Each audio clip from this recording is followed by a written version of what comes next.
So these days, everyone knows what it means to go viral. But what does it mean to go fungal? My story begins, like so many others, with a plant called cannabis. I traveled out to Northern California, to the Trinity Alps, to trim weed. The locals there called me a trimigrant. I was working with a guy named Ryan, who at every break would go out into the forest and go mushroom hunting. And one day, he took me with him and led me on a mushroom hunt into the ecology of mycology. And at this point, I'd like to imagine what the fungi were thinking. And they do think. It's been well documented that the fungi conduct the forest and allow the trees and the plants to communicate with one another. It's also been well documented that fungi use up to 50 words to communicate through electrical impulses and send messages inside the mycelial network. And Ryan, he knew all the Latin names to the mushrooms. Lactarius rubrolacteus, the milky red milkcap. Insidious gumfidius, resembles an insidious peg. And so then he would say something to me like, did you know that the spores are released at 25,000 Gs, which is hypothetically enough force to break through the atmosphere? Which is theoretically possible because spores can survive the vacuum of space. And so the mystery combined with the treasure hunt, combined with the deliciousness made for a potent intoxication, and I was enamored. Or perhaps the better word is inoculated. And so I immediately went out and bought 2 books. Mushrooms Demystified, which is the best ID book to date, and Mycelium Running, which is a book about how mushrooms can save the world. And I spent the next several years teaching myself to ID mushrooms and adding new mushrooms to my repertoire every year. And the problem is, in Colorado, the mushroom season is very short. If we're lucky, we get 6 weeks, and that just isn't long enough to satiate my insatiable desires for mushroom hunting. And so I decided to grow them. Well, I tried anyway, and I got my sister to help me convert a room in our garage into a gourmet mushroom grow-op. And then I failed fantastically well. I made fundamentally large mistakes in the growing process, and I won't bore you with the geeky details, but I'll let you know that I did have the books, but I was more of a act first, read later kind of guy. But this did not discourage me. In fact, my interest was catapulted, and the old cliche is true, that failure is an opportunity. And I'd like to imagine that the fungi at this point were probably starting to second guess their candidate as a Manchurian candidate. So I decided to become a farmer. And being a farmer seemed like the best way for me to lessen my impact on the earth and save the world from climate change. No, wait. The better way to describe that is to save humanity from the climate crisis. Because the world's gonna be fine.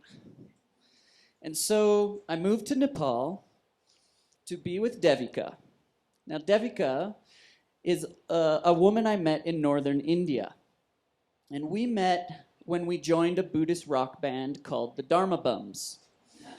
We were backup singers, and we performed at the Dalai Lama's birthday party.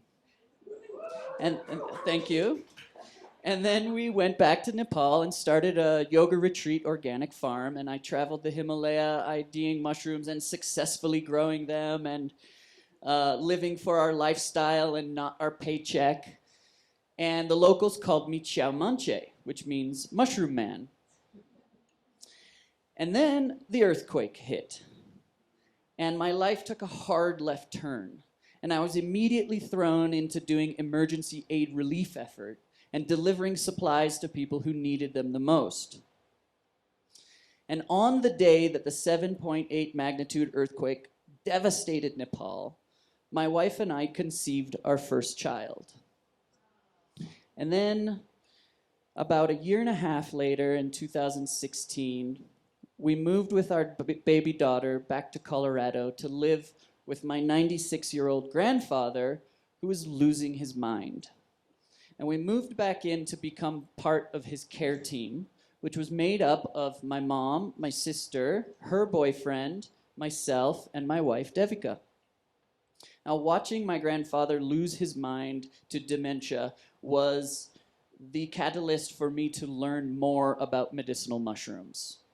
And so I started to research the neuroplasticity effects and promoting effects of psilocybin. And I learned about the nerve growth factor of lion's mane. And with each new question became new research, and I dove in completely. Now, at this point, I already knew some things about medicinal mushrooms, but this really blew the doors open for me. And I started to experiment on myself and vet different mushroom companies. And I went a whole winter without getting the flu. And I knew it was because of the mushrooms. And then the next year, I gave them to my whole family, and nobody got the flu in the winter. And then at 99 and a half years old, my grandfather died. And I knew the mushrooms were too little too late. But it wasn't too late for the rest of us. And so what the fungi taught me was to build connections and create networks. And I used my reputation as a mushroom guy to start consulting for other companies and start supplying extracts to other brands. And then I went back to Nepal to finish my earthquake movie. And while I was there, a global pandemic shook the world. And I had to escape Nepal, and I got on the last plane before the borders closed, and I came back to Carbondale, and I spent the next 2 weeks in a trailer in Satank in quarantine. And while I was there, I decided to unearth an old film project about Ophiocordyceps sinensis, which is a rare and precious mushroom that attacks caterpillars and grows only in the Himalaya. And it's very coveted within the Chinese markets because it's a powerful virility drug. It is commonly referred to as Himalayan Viagra. And I started putting the film together, and everything was clicking and just working, and I was having kind of this creative joygasm. And then I was like, oh my God, this is it. I felt like I was getting a message from the fungi. And the message was this: make movies about mushrooms and then sell mushroom extracts in order to finance those films.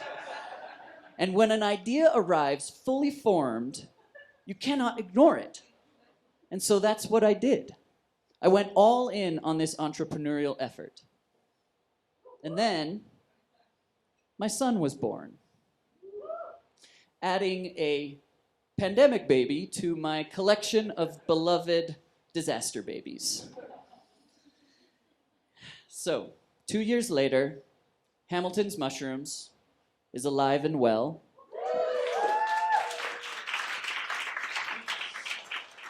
I'm producing a documentary series about mushrooms, their people, their place in ecology. And I can imagine the fungi taking a collective breath of relief knowing that their 15-year investment has finally paid off. And I am a fungal diplomat. So what does it mean to go fungal? I'll let you be the judge of that. But I can tell you this, that the fungi are a superintelligence. They are living literally beneath our feet, and they know where we are and where we're going. And I am doing their bidding, and I wouldn't have it any other way. Thank you.